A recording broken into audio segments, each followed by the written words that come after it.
I'm focused on his spirit cause it keeps me from his fire. The Holy Ghost was with me, so my fear I leave behind. My sins were all diminished when he took that breath and died. And if you think I'ma give up on my God, the devil is a lie.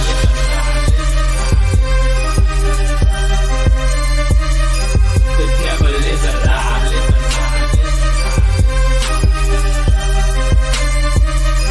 The devil is a lie. Hello, hello. This is Christina Barr. You're watching Black Tea News.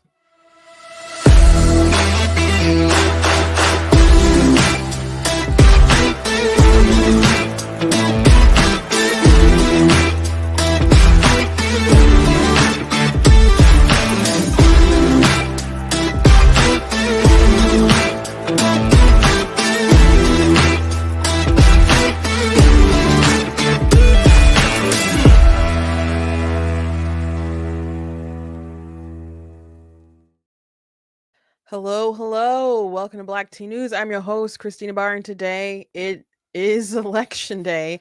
And hopefully, if you are in the United States of America, you have already gone out to the polls, or if you haven't, you are going to go and you're going to vote for Trump rather than Kamala Harris because she is legitimately awful.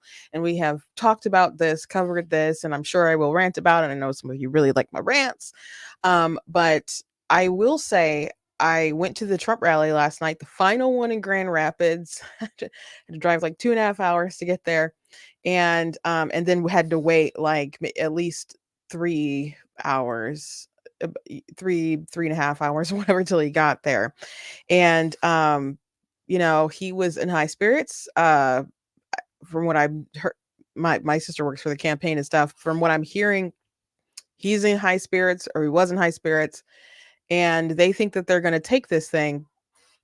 And I think from the energy from the Dems and the media, they suspect that as well. But everything is so tight, it's difficult to know for sure. So you guys know that I don't really like to make predictions because I really don't like to be wrong. But it is really close. I will say that the decision desk HQ did predict a Trump win. They did also predict a very slim lead in the House with Republicans, and they predicted, I think, the Senate being taken by Republicans too. So that would be great news all the way around. So that'd be interesting. We will see what happens.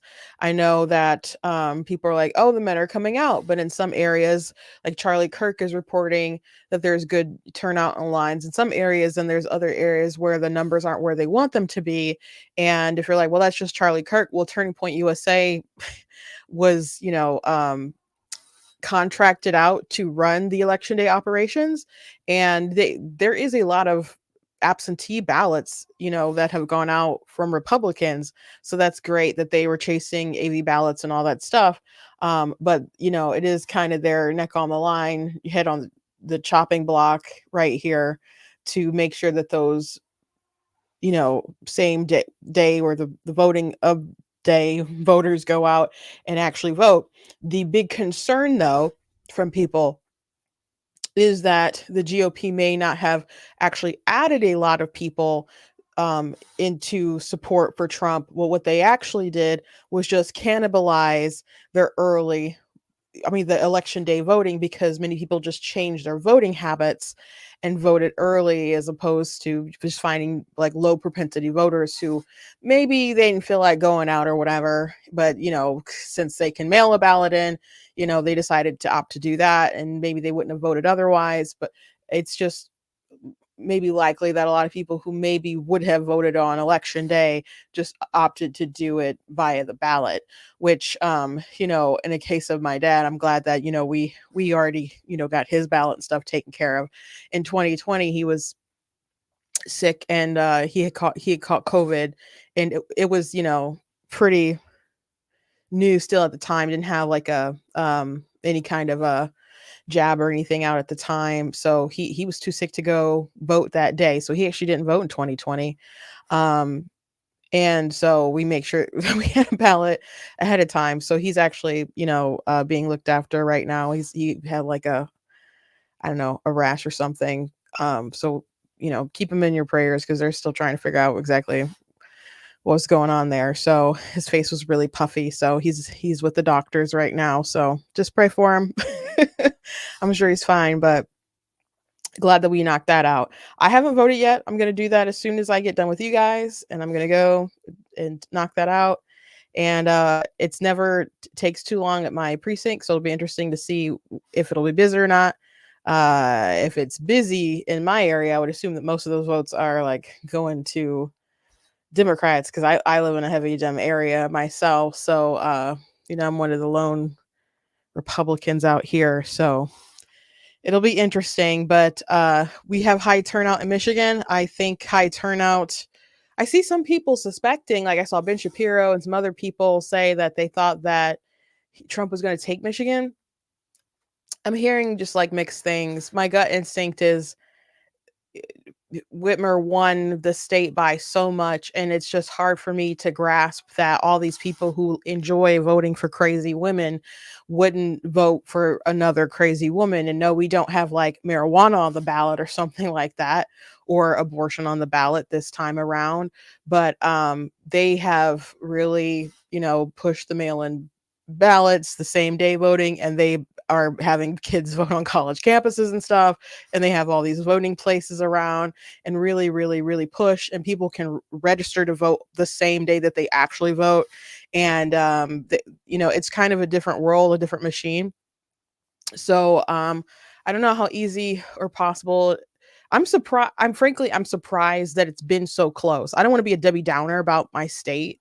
It'll be great if he wins. It's just kind of hard for me to believe that he can knock that out. Like, I think other blue wall states are more likely for him to win than Michigan. Like, hopefully he turns it out in Pennsylvania. Hopefully he turns it out in Wisconsin. But Michigan, that out of all the blue wall, that seems the most far-fetched, though I know he has such love for Michigan. And it was really cool that, he decided to have his final rally back in Grand Rapids, because I was I wasn't in Grand Rapids in 2020, but I was in Grand Rapids for the final rally in 2016. And back then I worked for the Michigan Republican Party, and I was, went out there and was, filming stuff and putting it on our page. And it was really cool. It was really cool. And last night was really cool too. I wanted to talk about it. Someone said Michigan may cheat. I don't want to burst your bubble, but they really don't need to cheat. Oakland County used to be red. It's no longer red. We pretty much lost to suburbs there. I don't know what to tell you, liberal white women. I don't know what to tell you. We've Oakland County, it's a big, suburban county and stuff, and so that's gone blue. There's other areas in the burbs that have gone bluer. And then you have Detroit. Now, what's going to be interesting about Detroit is that, the Metro Detroit area is that you have the uncommitted vote that doesn't want to vote for Harris, and you have so some of them voting for Joe Stein, some of them just sitting out, and some of them just coming right out and endorsing Trump, because they feel like he's the one who's going to push for peace. And so some mayors came out to the rally last night. So I'll get to that and I'll talk about it. And I think there's more Black support than they know and they assume. So hopefully, even though there's a big surge in Detroit and other stuff, hopefully that still means that Trump is picking up votes there, and then there'll be enough support in like rural areas and some suburban areas to, save him when that overwhelming amount of Dem votes come in from Wayne County. So we'll see. But before I get into the nitty-gritty of like last night, because you guys know I was at the rally, I do, of course, want to encourage you guys to go to blacktnews.com, check out different content on my website, articles, videos, etc. If you like what I do here, please consider leaving a donation at blacktnews.com/donate, because it does cost a stream and run my website, all that good stuff, so you guys can support. I appreciate it so very much. Please make sure that you guys check out different merchandise that's available at the store as well. People liked my goat hoodie, and actually I didn't wear my goat hoodie. I wore the t-shirt. I wore it yesterday on the show, and so I wore that and a black jacket and a skirt. And my sister said I was looked like a, I don't know, did she say Kojic or Church of God in Christ or something, Republican or whatever. If Trump wins the presidency, I'm totally gonna wear that same outfit at some churches that were like evangelicals for Harris and just see what happens. I totally want to do it, especially one particular preacher's church who did some really shady stuff. I'm not going to disrupt or anything. I just, want to enjoy the service in my t-shirt that I made. So anyway, yes, I got, compliments and stuff from my t-shirt and stuff. I'm like, oh, I made this, and whipped out my cards or whatever. So anyway, that's available on blacktnews.com. It is one of my favorite things that I've made. And I got other stuff too, like the I'm Not the Victim You're Looking For. We still got the pumpkin spice shirts. I mean, I got this in a t-shirt, but I do also have mugs and stuff. You guys can check that out. Also this weekend I will be at Motor City Comic Con, so I will not be streaming on Friday, certainly. And I'm gonna tell you now, I'm not gonna Thursday is usually my setup day, so I'm not gonna be able to stream on Thursday either. So tomorrow will be our last day this week, and hopefully we will be celebrating tomorrow with a good result. But I don't think I'll be able to pre-record a Thursday episode, because I just don't think I'll have enough time. If I can, that will be a pleasant surprise, but tomorrow will probably be the last show of the week. And if you're in the Metro Detroit area, or you like to travel or whatever, Motor City Comic Con is pretty cool. I'll be in Artist Alley, and I'll be selling my books there. And my sister, who did the art for, of course, God Is Blatantly Against Abortion, which is, that poster right behind me, but I'll show you guys a bigger picture.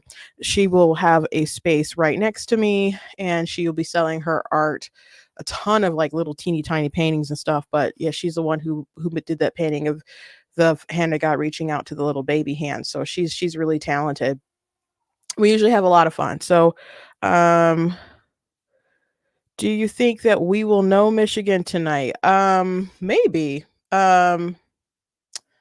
Maybe, because I heard that they counted a lot of, because you can count early in Michigan now, and I read that they counted a lot of ballots already, like in Detroit. So it might be that they're able to give that tonight. But I don't know, in 2016 they like took extra long, even though we knew that Trump had won it.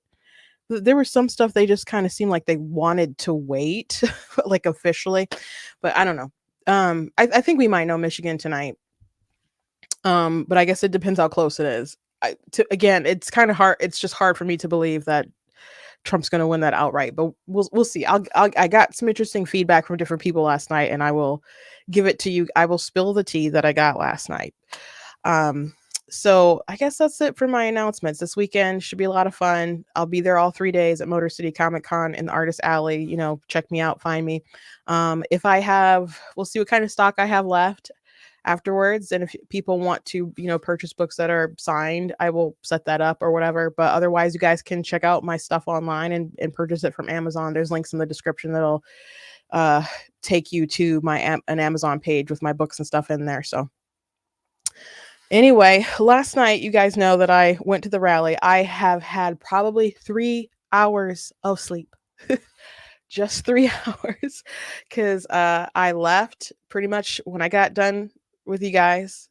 Me and my sister, we drove down to Grand Rapids, and we got there about maybe 8:30 ish, and it took a while to kind of get into the building just because the line was so long and stuff. And we were in the VIP section, so we were like off to the side, like really close to the stage. And then I was like in the 4th row of like the VIP section. And so it was really interesting. Kwame Kilpatrick, former mayor of Detroit, was right in front of me, and which he endorsed Trump.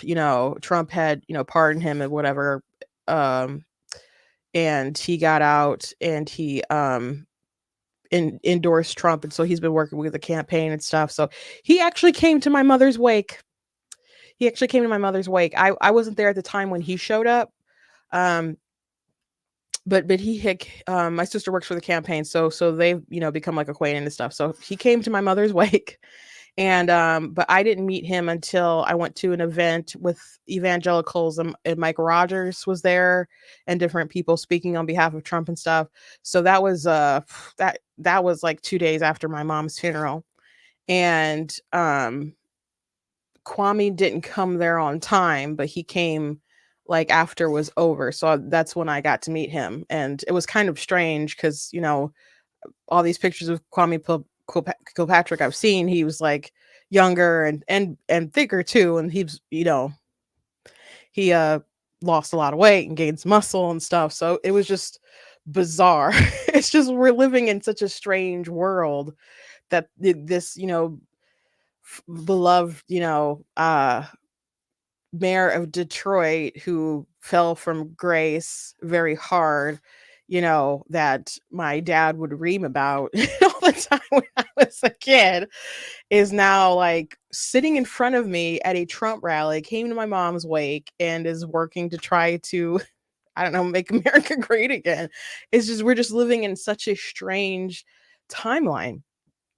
We're living in such a strange timeline. So, different conversations that I had with folks, trying to suss out their energy or what's going on in the country. I heard some Republicans in the know say that they don't know about Trump actually winning Michigan. They feel like that's kind of hard. That's kind of a stretch. They feel good about the chances of Michigan on like a local legislative area and being able to, elect enough Republicans so we can get a speaker, so, and regain that kind of territory. And that would be good. That would be good. Hopefully Mike Rogers wins in the Senate. I know that data that they had him a little bit behind, but close. And he's very optimistic. You can tell when people think that there's a chance, there's a fighting chance, and they're pushing through. There was a lot of optimism. People were tired though. People were tired. I'll tell you that. People, trying to ream and like, oh, people left early at the Trump rally. It was late. It was late. I left about like around, I don't know, it was close to 2 because I didn't get home to about 4:30. So, it was late, and Trump didn't get there till like after midnight. Thankfully he was the only one who got on stage to speak after like the pre-show. The pre-show had a bunch of different local people who got up and to speak and stuff, like Tom Barrett and Mike Rogers and different congressmen and stuff. So I was glad, it would have been nice to hear Sage Steele or and Tulsi Gabbard and folks get up and say some stuff, but it was late, and so I was glad it was just him. It was just really late, and people were tired, and it's amazing how much energy that he had. He was joking like he's like it's a little tough. It's a little tough to do 4 rallies in a day, and then he joked about his hair. He's like, I'm having a not so great hair day, but it's okay. It's okay, you know. He's a really funny guy. That's one reason why people really like going to his rallies. He's really fun and stuff. But he's really high spirits. The staff was saying he's really high spirits, and he's really optimistic. They are optimistic. They feel good about their chances, but they feel, a little apprehensive. But some positive energy though about Michigan itself. People were saying when they went to the barber shops, and people out loud don't want to say that they're supporting Trump, but there's a lot of people who are voting for Trump because they don't like Harris and they don't want to support her. So I was hearing that as well. So when you hear there's a lot of the black vote that's coming out for Kamala Harris, that doesn't mean, or just coming out to vote, that doesn't mean that they're coming out to vote for Kamala. Now, I am not expecting Trump to historically get like over 50% or 30% or just something astronomical, some kind of astronomical shift from like last time with the black vote. But, I expect him to do better than he has done in the past. So we'll see. We'll see. I mean, people are like, oh, there's all these women voting. Oh, there's all these black women voting. I'm a black woman and I'm going to go vote for Trump, not Kamala Harris. And I live in a predominantly Democrat area. I'm still not voting for Kamala Harris. And, I got voicemail after voicemail after voicemail because they'll do voicemails that automatically just go to your phone. The phone won't ring. I got that. My sister keeps getting text messages. I'm like, well, we're the target. We're the target that they want and expect to come out and vote for Harris. And it is crazy because if there is data to be had, you would assume they would have enough data to know that we are not their target. We're very hard ours as far as, voting Republican and stuff. So I don't know what kind of data they have, but they're still, calling and texting and so on. I got a text, you know, off for Sunday, like, oh, Rachel Whitmer's gonna be there for some door knocking and like a door knocking activity or whatever. I did think about showing up. If I wasn't so pressed for time with so much stuff, I probably would have um sh- trolled a bit at like some Harris stuff, but I just didn't end up having the time. But um I don't know. And I wish I could tell you guys more definitively what I thought was going to happen in Michigan, but my gut instinct is that it's just very hard to believe that there's going to be that big of a swing because again, we like electing crazy women. But what's interesting though, if Trump does better than expected with, African Americans and Hispanics and also the Muslim community who maybe aren't terribly fond of Trump, but they have an opportunity. Kamala wouldn't speak to them, because she's politically in a difficult spot, and she apparently can't. I gotta read an article to you guys. I gotta read an article to you guys. It's wild. Some of you probably saw it on Facebook when I posted it. I did post it on YouTube too. I gotta read you guys this crazy article about Kamala Harris, but I'll get to that in a minute. But they didn't. She didn't meet with them, and she is toting around Liz Cheney. You got Whoopi Goldberg saying she wants Liz Cheney to be head of the, CIA or FBI or DOJ or whatever. And that's just setting off alarm bells with Liz Cheney and Dick Cheney with a lot of Muslims because they're like, this man blew up the Middle East. And actually, the mayor of Dearborn Heights, it was in his speech, he was talking about Liz Cheney and Dick Cheney, and he said Dick Cheney, he did the war to enrich himself. I mean, it's typical like things, the criticisms that Democrats have been pushing about Dick Cheney for years, for decades. I mentioned the other day how there was a movie about Dick Cheney. I didn't actually see it, but it starred Chris Bell, who's Batman. Christian Bale's been in a lot of stuff, but he played Dick Cheney. And when he got an award for it, he said, I would like to thank Satan.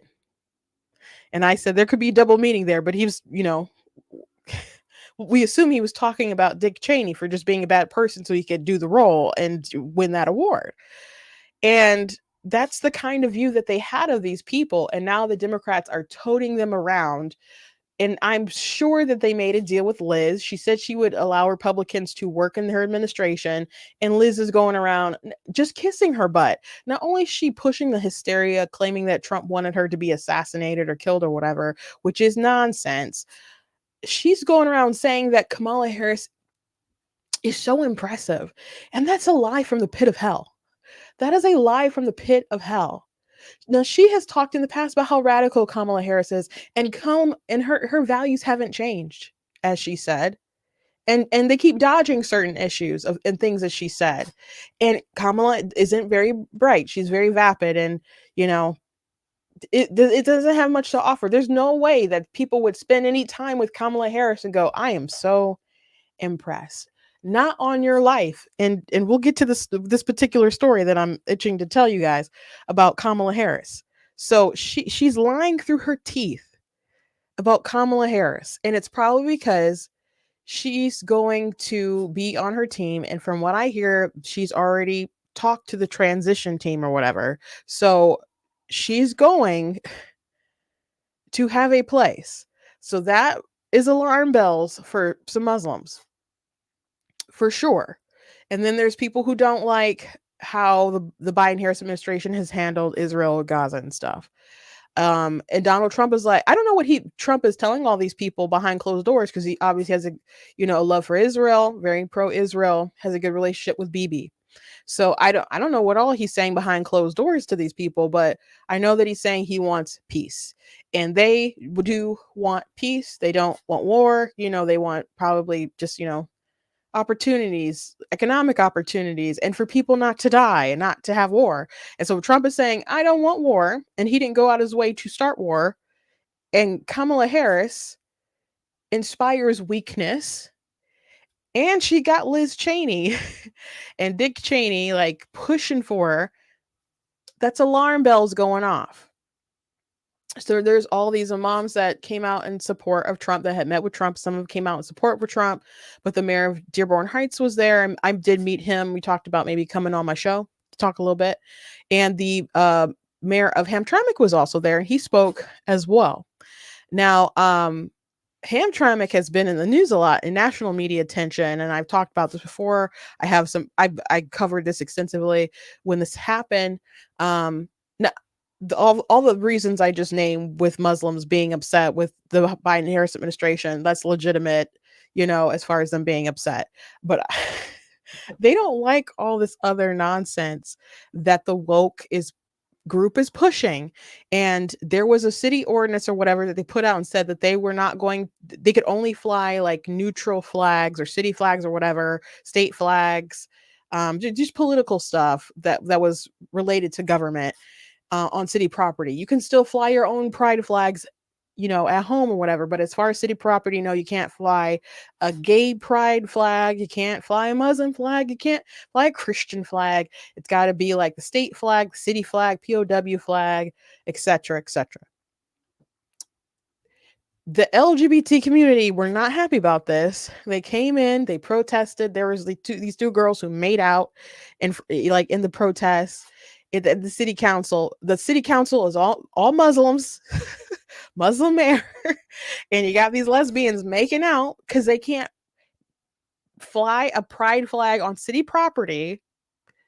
And then the whole narrative is, it's not right to treat people fairly.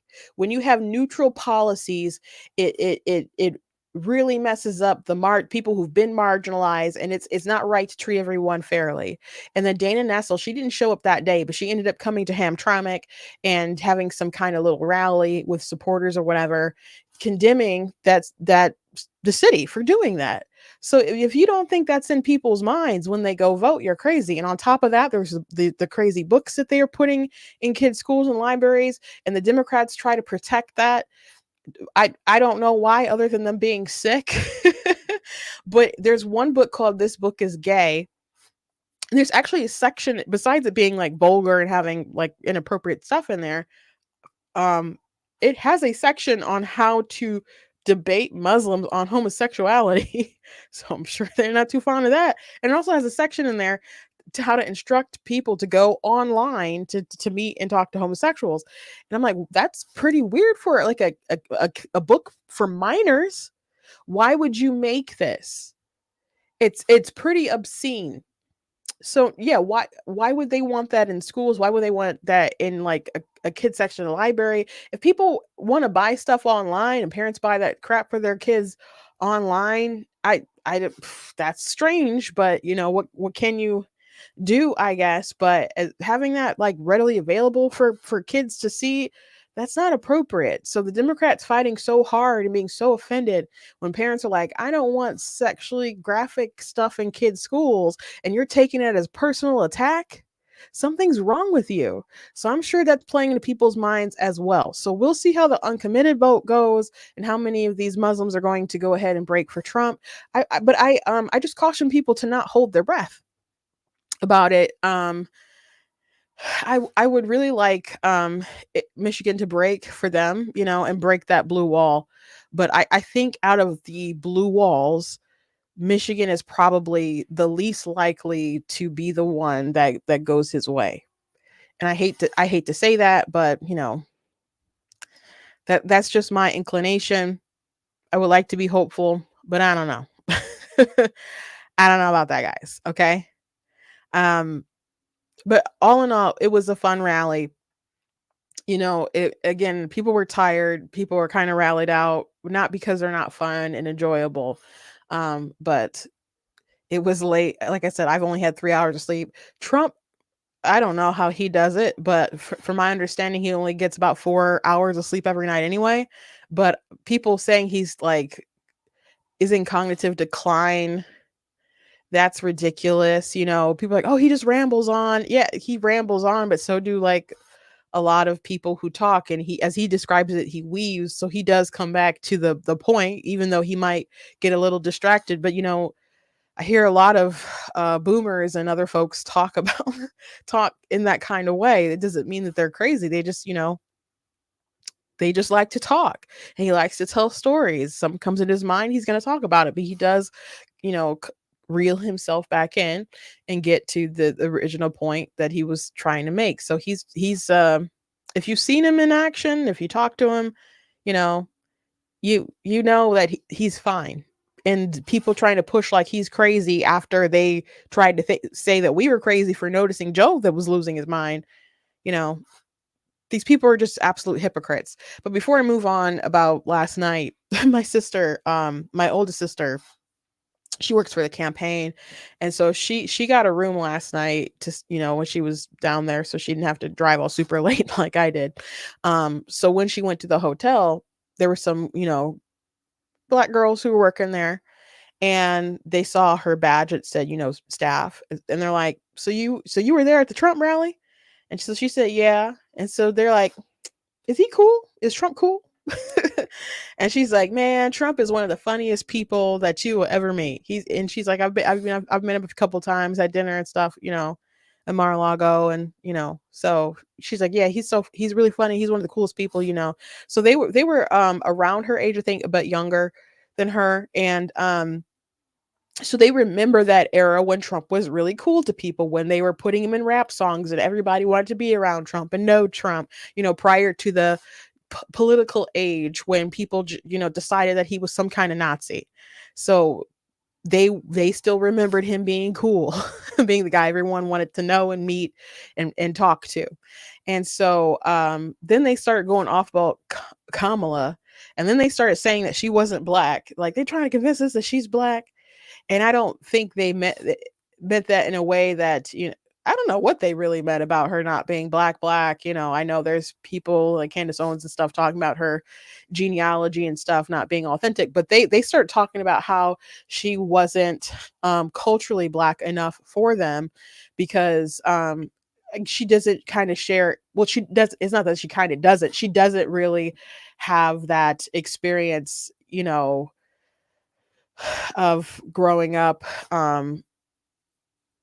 I guess, in the culture, that the way that they think that you ought to in order to qualify. So that was their kind of narrative about Kamala Harris. And I don't think that they're probably the only ones who feel such a way. So my sister was telling me about this conversation, and I said, I do think it's really interesting that Democrats, this is their second nominee that they put up for president, who's, they would say is black, mixed though, but, I mean, but who, I guess, who's not mixed with something nowadays, but, mixed person they put up for president, to say, oh, first black president. So and so you had Obama and Kamala Harris. But I said, I think it's funny that this is the second time they put someone up and they still don't have anyone who is connected to slavery in the United States in a way of like actually being their ancestors being enslaved and, coming up, obviously,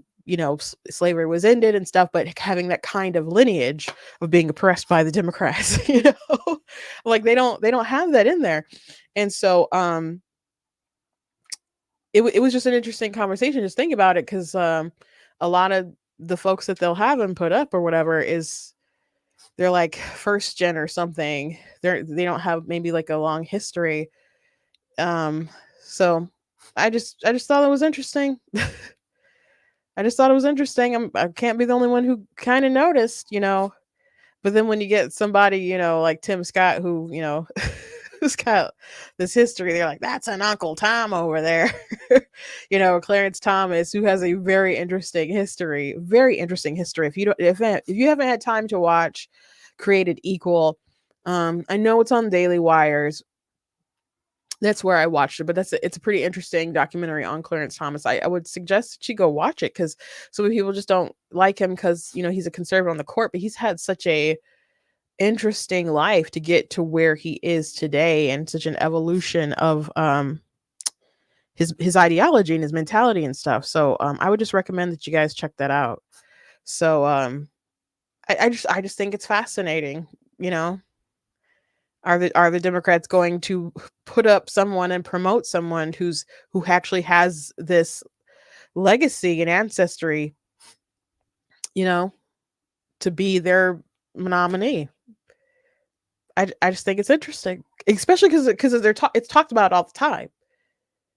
Slavery, United States, and et cetera, et cetera. But they got these like first gens who aren't connected in that kind of way. So anyway, let me tell you guys this really funny story about Kamala Harris. So she apparently had an interview with an influencer, Muslim influencer, and it was so bad that they did not air it at all. But we have details about what went on, and this is pretty offensive. And I don't know how you do something this offensive. And I wish that we had seen this tape, but it's funny anyhow. So Harris botched interview with Muslim influencer by celebrating bacon as a spice.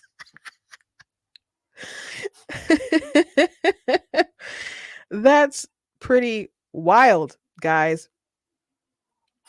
As she jumped out of the frying pan and into the fire, Vice President Kamala Harris is getting roasted for refusing to talk about the Mideast war with Muslim influencer, and instead spending her time trying to convince him that bacon is a spice.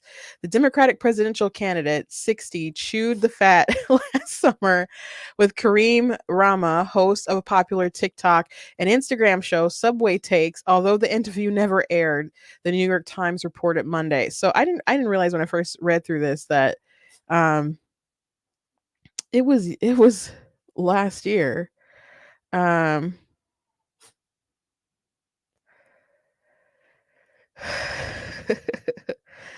So not the nominee or whatever, but they are obviously trying to protect her because it was so stupid. How offensive. How absolutely offensive, man. The show routinely features guests, some of whom are celebrities, defending a light, uncommon viewpoint. But Rama, a firm opponent of the Harris-Biden administration's support for Israel and its ongoing war in Gaza, told the outlet that he believed the topic of the conflict was important enough to break his usual protocol and discuss it with the Veep. There's something going on in the world that 100% of Muslims care about, he said. Rama said he raised the possibility of discussing the war with Harris in each of the 3 phone calls with her staff and the Democratic National Committee before their chat, but was rejected each time. Harris has been heckled at rallies by anti-Israel protesters who oppose her and President Biden's support for the Jewish state against Palestinian Hamas terrorists. Rama said he was then told the vice president was going to argue against taking off shoes on airplanes, and only learned when the two sat down that Harris was instead going to deliver the take that bacon is a spice. I don't know. Rama, who is a Muslim and doesn't eat pork as part of his faith observance, responded to Harris in their video interview, according to the Times. Think about it. It's pure flavor. This is so stupid. The exchange led to Rama pausing the interview and asking for Harris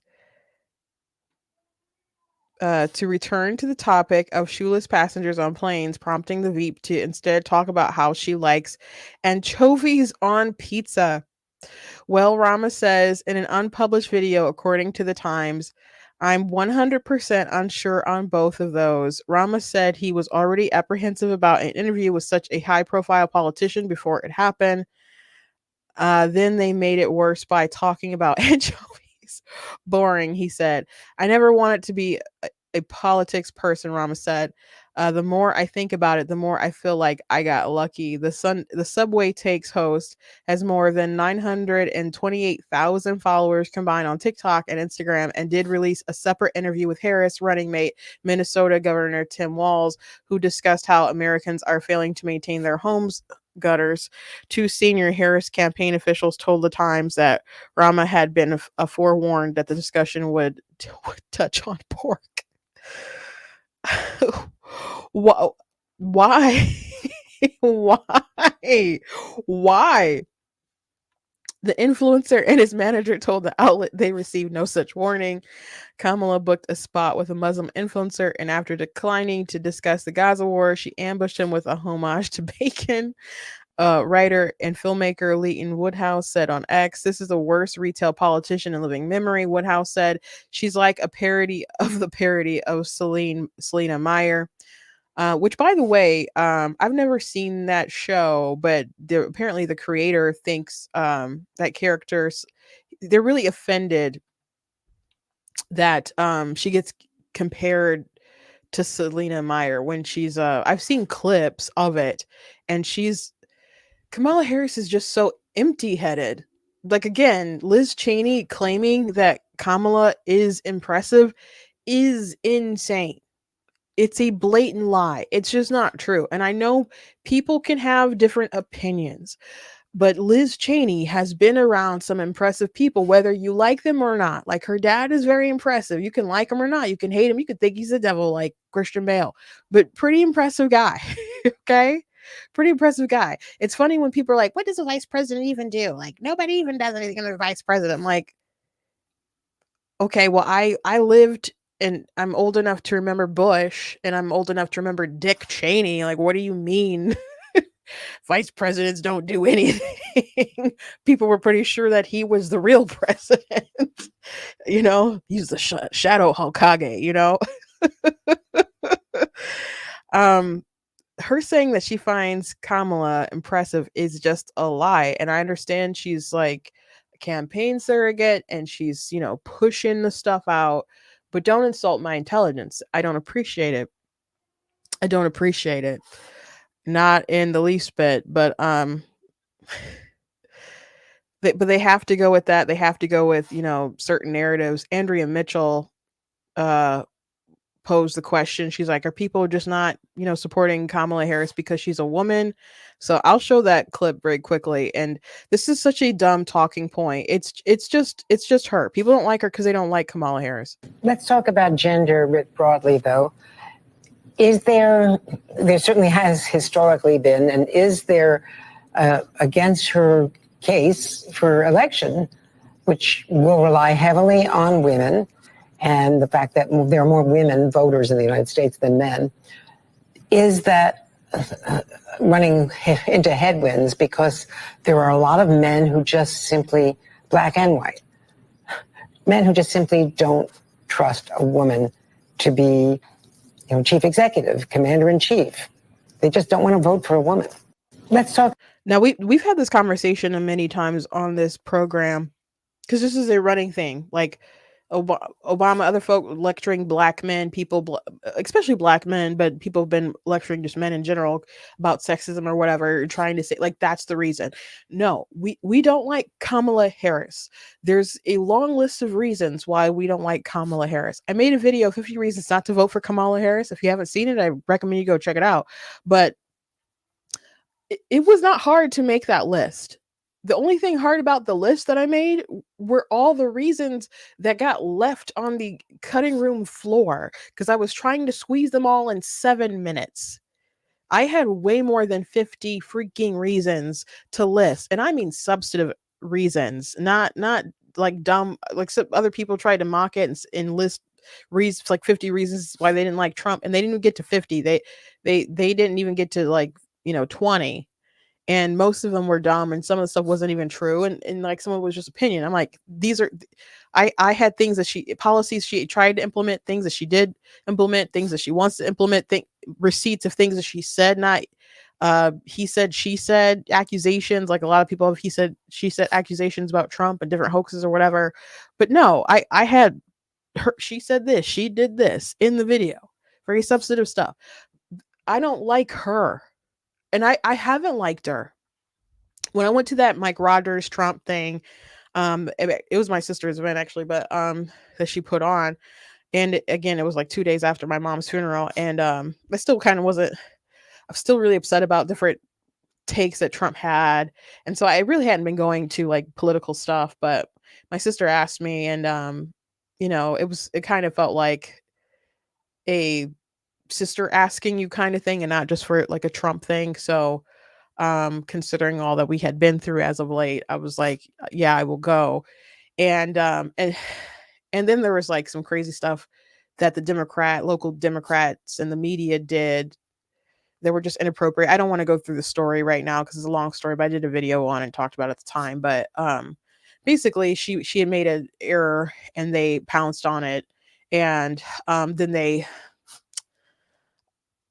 falsely accused or maligned her character, basically, and so on. And so I had to TikTok about it and stuff, but they were just totally in the wrong. But anyway, I went to the event. Mike Rogers was really impressive. I watched him do an interview, and he was just really, really good at it, very polished. And they went around the room and they had everybody like introduce themselves and talk a little bit about the election or whatever and what they thought. And that when we introduced ourselves, that was after we had I had did like 3 interviews with the media, and they had so many questions, and at least it felt like a lot. Like I wasn't like emotionally, like I answered the questions fine, but emotionally it was just kind of like hard because again, this was like 2 days after my mom's funeral, and in my mind I'm just like, you got another question, lady, come on. but I answered, and I know the Detroit News, used what I said. I don't know what CNN did. I never, I guess, looked up the article, but when it got to my time to introduce me, and I said, hey, there's things that I'm not too happy about right now about the Republican Party and Trump himself, and I prefer the old platform compared to what's in the new platform. I said, but Kamala Harris, I don't like her. And I didn't like her in 2020, and she was the most insincere person in modern politics. And I said that she's fake. And out of all the Democrats that ran in 2020, she was my least favorite. She was my least favorite. And I pointed this out, and this is what I also told the press. I said, if you want to know what this race is like, and who you should really vote for, look at what they say about each other. Donald Trump will tell the truth about Kamala Harris. Kamala Harris has to lie on Trump.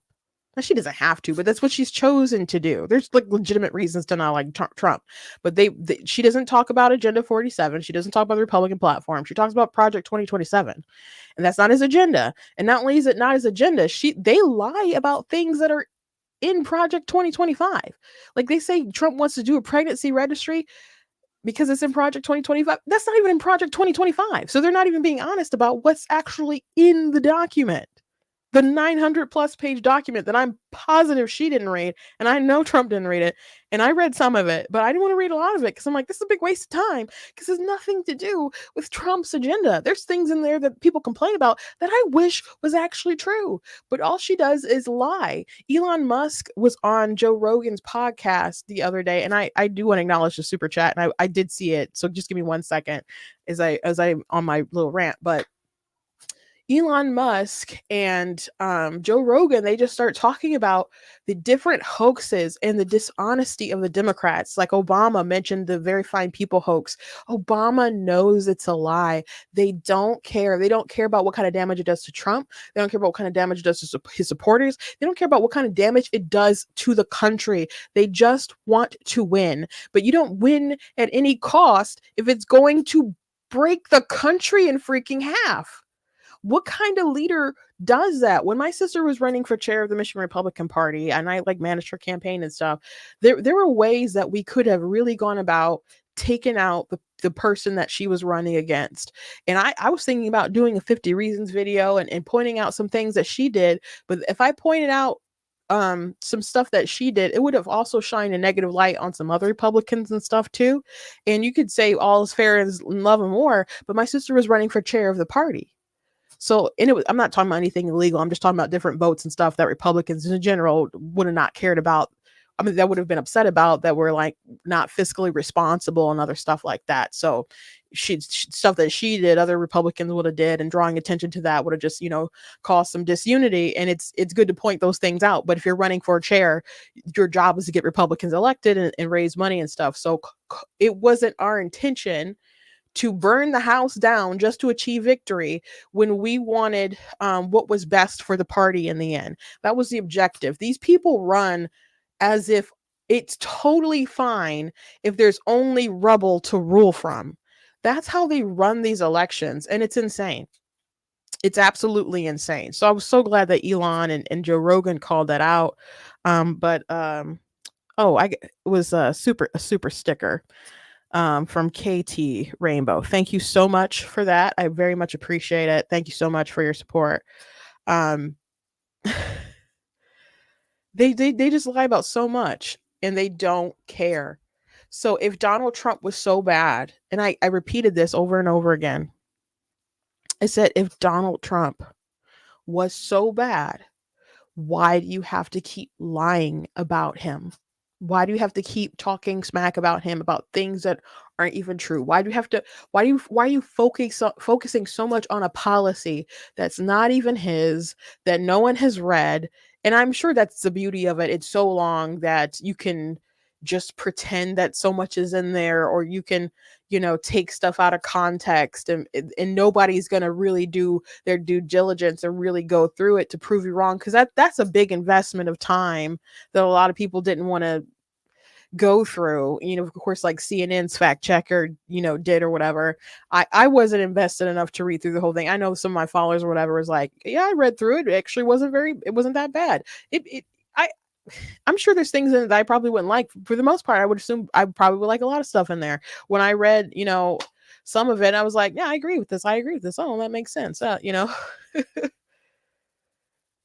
But all they do is lie, because they can't be honest about what he's going to do, about what he did do. It's how ridiculous is it that they're like, Trump is going to impose tariffs, and that's basically like a tax.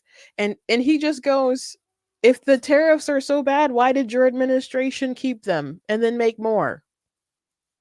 Our tariffs aren't, if they're bad, they're bad. But why are they especially bad that Trump did them? And if they were so bad, why didn't you and Biden remove them? It's a weird thing to criticize somebody about. But when you don't care and you think your voters are stupid, you can say whatever you want. You can say whatever you want. I'm curious what you guys think about the election. I know I see you guys in the chat talking to each other. I'm curious, how do you guys feel? And if you could just say who you think is going to pull it out today, I'd appreciate you guys letting me know in the comments who you think, if you think he's going to pull it out, or if you think Kamala is gonna take it. You can go ahead and let me know what you think. Again, people said praying for Trump. I know you're praying for Trump, but do you think he's gonna win? Again, the Democrats, they've been acting like the news isn't good. Kamala Harris spent all day in Pennsylvania doing like 4 stops there. Trump did rallies like all over the place. Like when I got there to Grand Rapids, he hadn't left Pennsylvania yet. And so originally when I got like the email for the event, they said he'll be speaking at 10:30, and I'm like, there's no way he's going to speak at 10:30. I don't believe it. Now, I didn't expect that he wasn't maybe going to get there till midnight originally, but it is what it is. It is what it is. But they were in high spirits, and they were pretty confident. Decision Just HQ predicted Trump win, but a lot of the polls in the swing states, have them pretty much dead heat. A lot of them do show kind of good favorability of Trump winning, but there's scenarios where he's going to have to break through the blue wall. I'm not sure that Michigan is going to be the state that falls. I'm not saying that it's not. Again, I don't like to make predictions, but I'm saying it enough that I guess you could say my suspicion or whatever is that he's not going to win Michigan. I would like to be wrong about that sinking feeling. I really would. But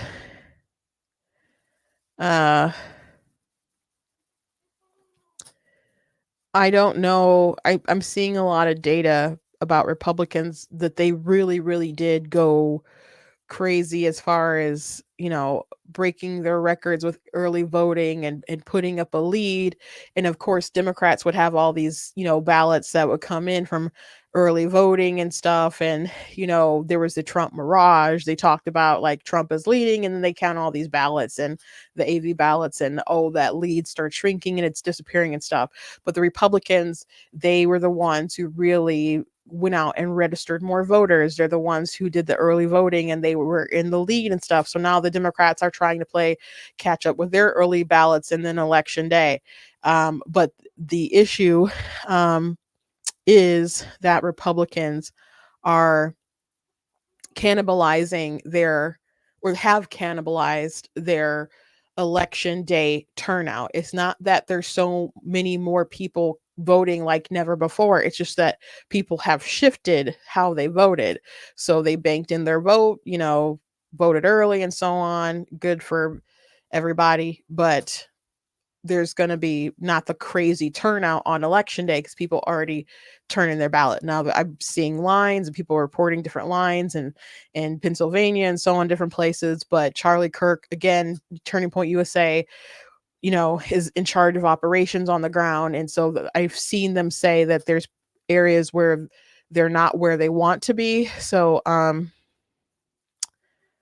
I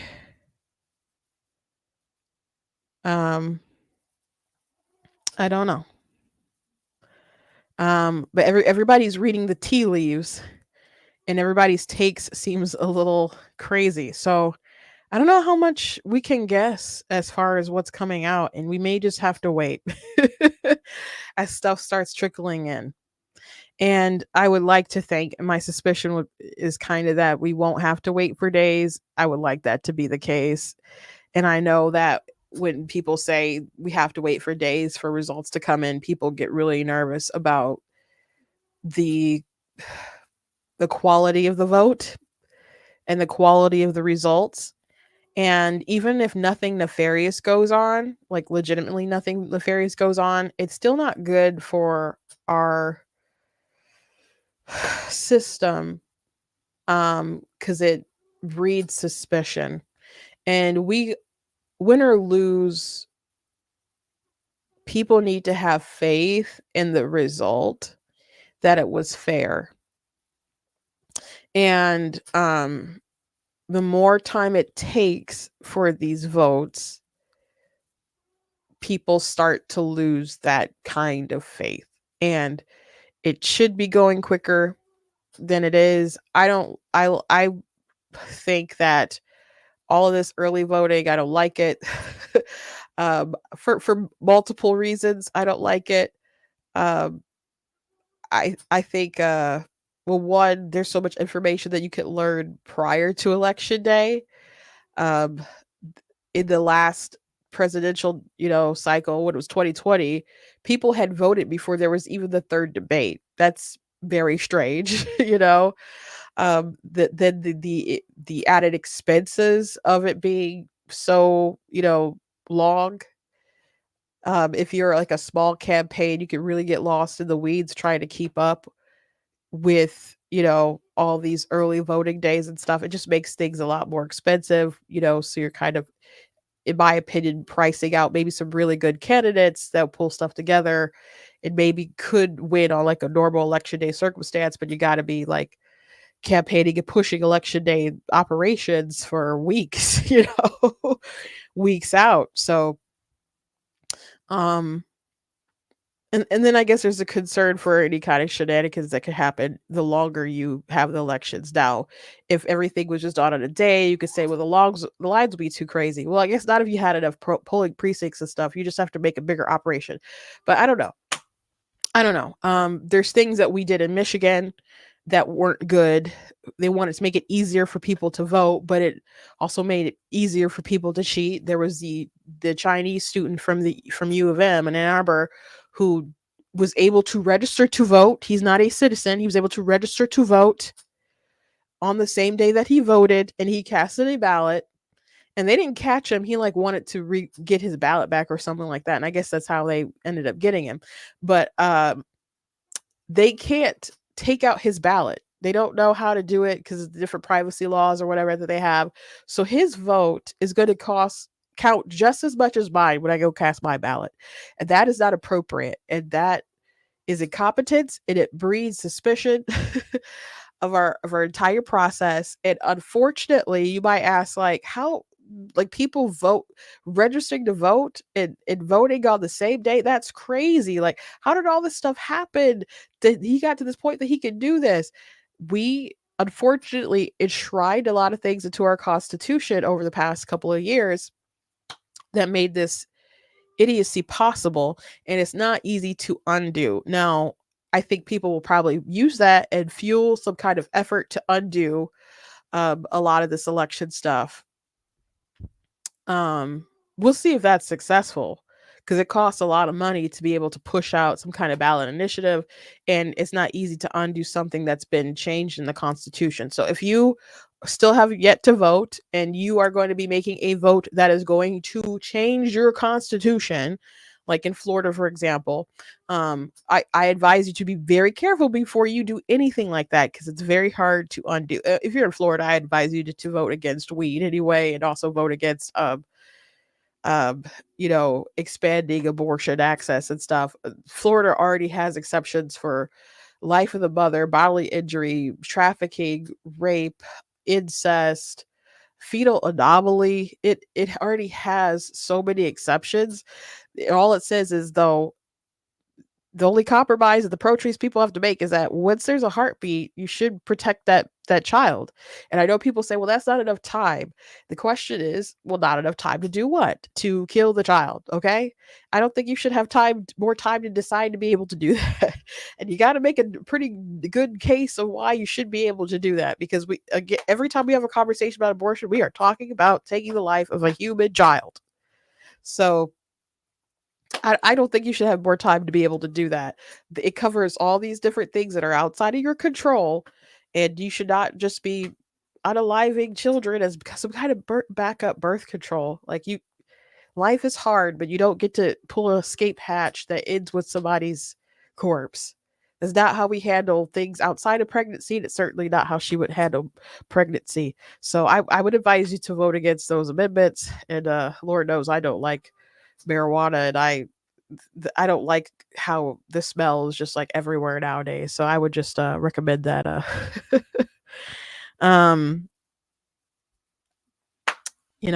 you just be careful.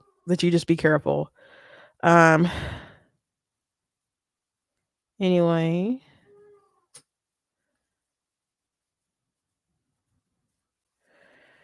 someone said Harris's husband is shady. Yeah. I'm just rummaging through your comments a little bit.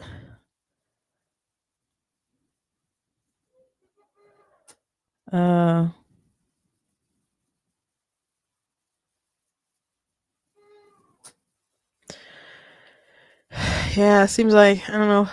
I'm not sure what's going to happen tonight, guys. I can't do any election like live stuff. I know he kind of talked about it, but I'm going to a election night party. So with like Team Trump and uh Mike Rogers and the GOP, me and my GOP and stuff. So that's where I'll be tonight. So I'm not gonna do any kind of special streaming, here anyway. I might and will probably do updates. I don't know if there'll be video updates, but I'll certainly be posting, throughout the night. So I encourage you guys to make sure that you're following me on social media on you go party it up. I don't know how I don't know how party it up I'll be because again, I've had like 3 hours of sleep and I'm not much of a party person anyway. It'll be nice to mingle with folks and and it was nice to meet a lot of people, see people that I haven't seen in a while. Yesterday, last night I saw Tudor Dixon. She ran for governor against Gretchen Whitmer, and she has a podcast, and so we talked about me going on her podcast. So I'll let you guys know when we schedule that. But it should be fun. Should certainly be fun. We talked about some things shortly that were near and dear to our hearts and so on. So I'm sure we'll have a very interesting conversation.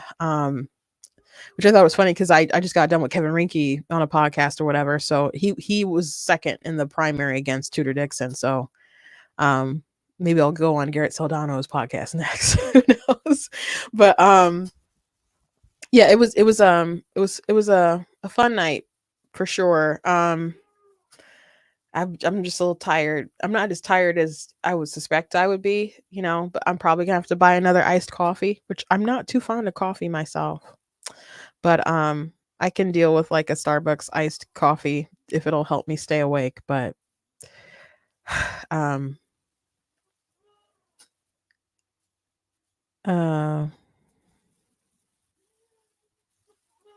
there is a video I want to show you guys before I end up letting you go. You know how they keep saying that you have to vote because this is a threat to our democracy, etc. Blah blah blah.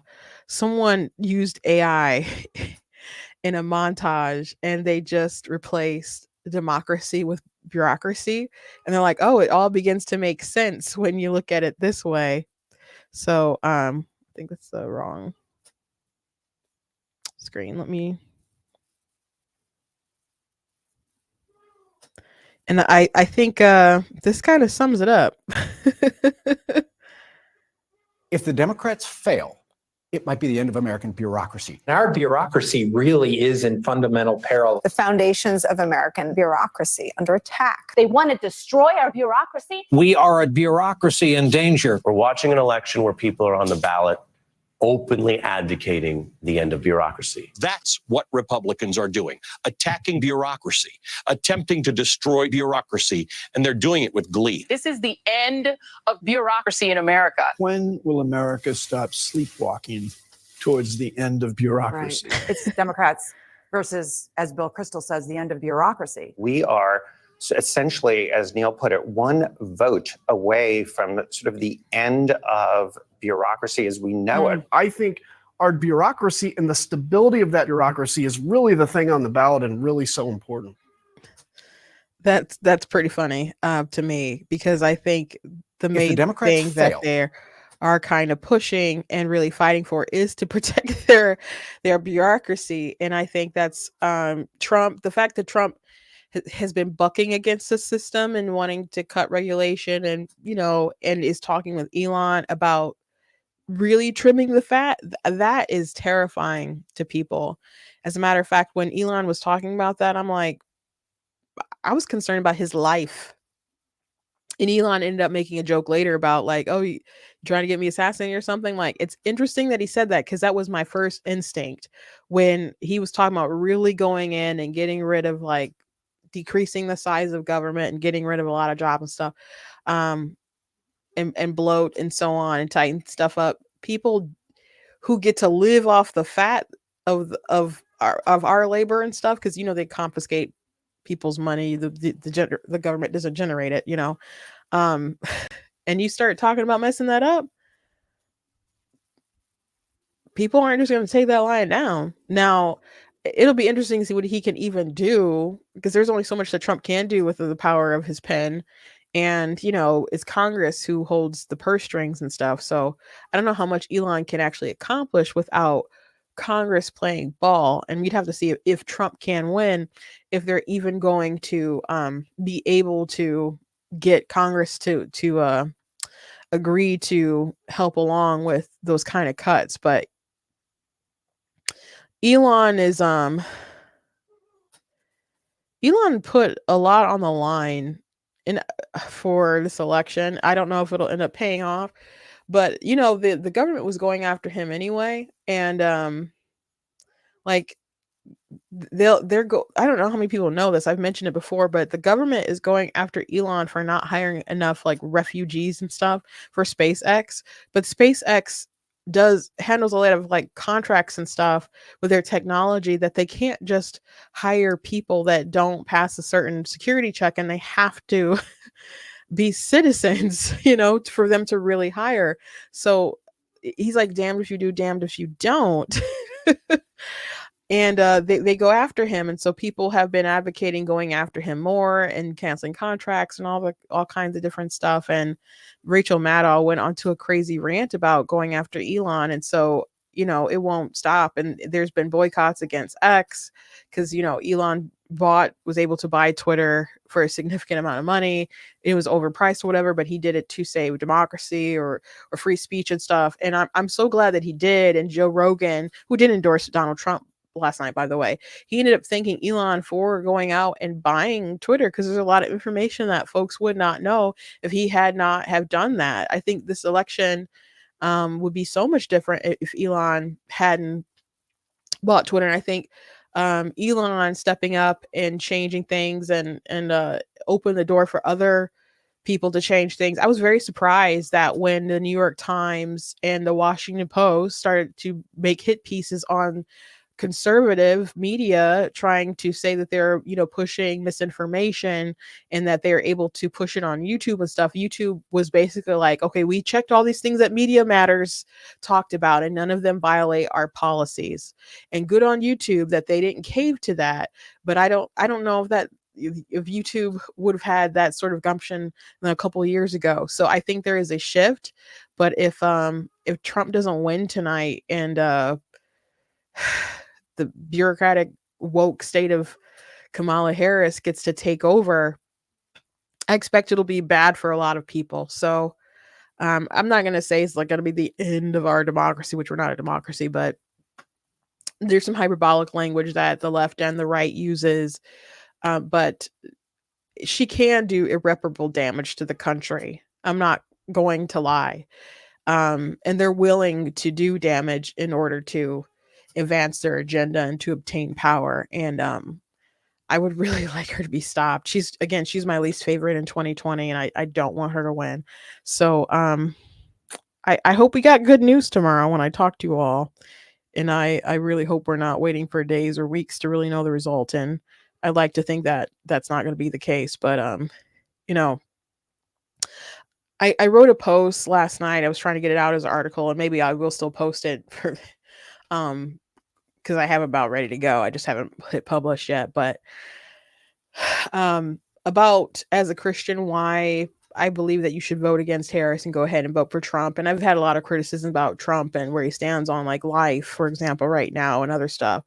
But with Kamala Harris, I said it's one thing to live with a ruler who doesn't share your values, but doesn't really mean you no harm, versus someone who will throw you into the fiery furnace if you do not bow. And that's how I see Kamala Harris. And I gave a list of reasons, a long list of reasons. I talked about parental rights. I talked about her really radical stance on abortion. I let that be the last thing, though, because I talked about religious persecution. I talked about her bigotry and so on. And I gave examples. And it was a pretty long post, but I posted it on YouTube. I posted it on Facebook. You should be able to find it pretty easily. And I'll go ahead and post it on my website too. But at the end of it, I said, at the end of the day, because I referenced Misha Chabrak a bit ago with the fiery furnace, I still believe that, God's going to be the fourth man in the fire with me, regardless of how bad things can get. So I'm not going to be somebody they're going to catch on camera crying tonight about the results of the election. If I'm in some kind of montage, it's not going to be me weeping, you know? And if I'm weeping, it's not because of the Trump loss or even what I fear what she'll do. I don't know. Maybe they'll catch me in a moment grieving my mom or something like that, but it's not going to be over this election.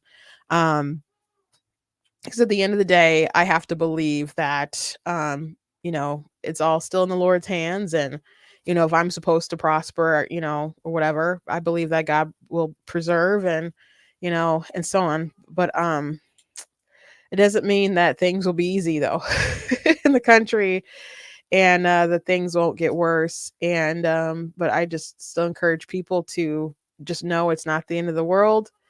And we'll get through this one way or another. And your local governments are very, important. Make sure you know who's running in Congress and your local legislature and, your mayor and all whatever's on the ballot. Go read the ballot proposals. Make sure that you are paying attention to the things that impact you day by day, school board and so on. Those things are so important. And I think it's sad that we fear so much who's going to be the president, because we know that the federal government has so much impact on our lives.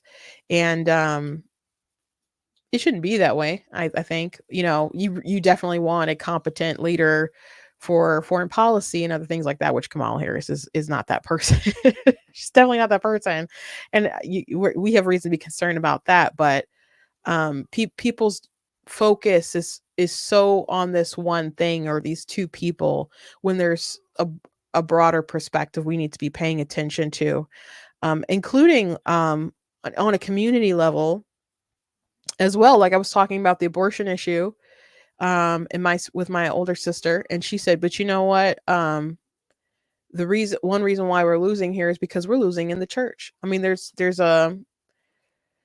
just really radical views that people have within the Christian community where, they may not like it, but they'll say that they're pro-choice, that God gives free will, which is just really stupid, because you wouldn't say that for well, God gives us free will to rape, so it's okay to rape. You wouldn't make that kind of logical leap. So I don't know why people want to do that with abortion. It's a really bad argument, but people make it all the time. So there needs to be, I'll just say revival in all kinds of ways in our lives, in our communities, in our families and so on.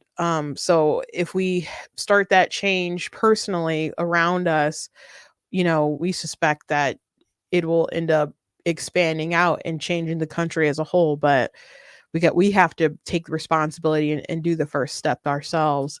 And I guess I'm just trying to say the fight isn't over just because you may not get the result that you want.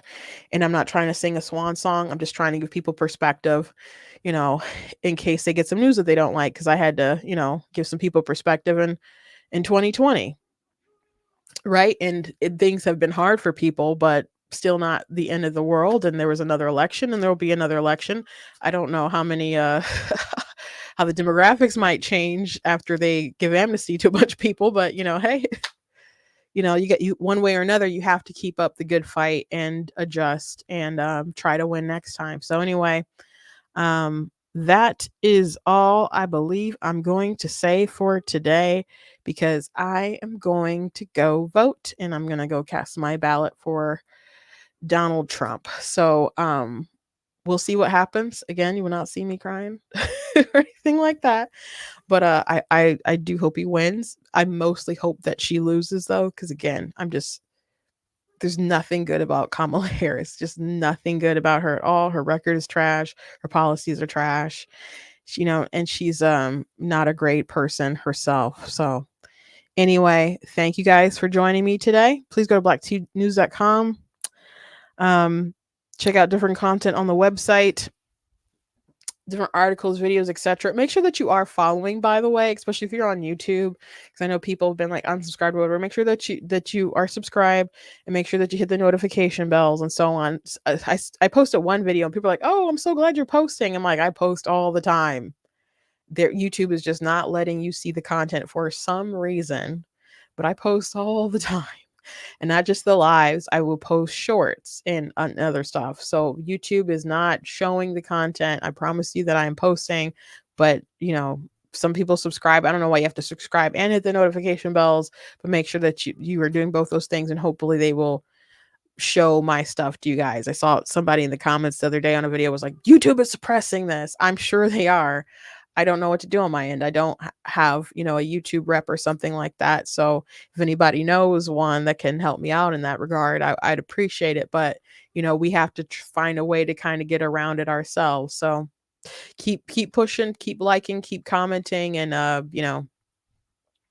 we'll just keep pressing through to do what we can. But thank you guys for tuning in today. We had a pretty decent crowd. So thank you for popping in. I appreciate you guys. Make sure that you guys check out content on my site. Make sure you guys check out the different stuff that's available in my store, like my book, of course, God is Blatantly Against Abortion. And I got all kinds of different books besides that, like some of my posters and books and stuff are behind me. I mostly write fiction, but I have 2 nonfiction books. The other nonfiction book is Slay Your Fear, How to Overcome a Spirit of Fear. So that one's a religious faith book and stuff, but that's available. So I encourage you guys to check that stuff out. And I got Super Kid behind me and Dark Mermaid and The Color of God's Eyes. That's like my baby, one of my personal favorites. That was a historical fiction fantasy. So I'm always so happy to be able to go to like Comic-Con or whatever and pitch this stuff and find new readers and so on. So that'll be my weekend. So I have done a lot of driving, and I'm gonna have barely much sleep, but it's maybe I need to take the week off after this is over. But anyway, I'll see you guys tomorrow. God bless you, and be encouraged, and go vote. If you haven't voted, go vote.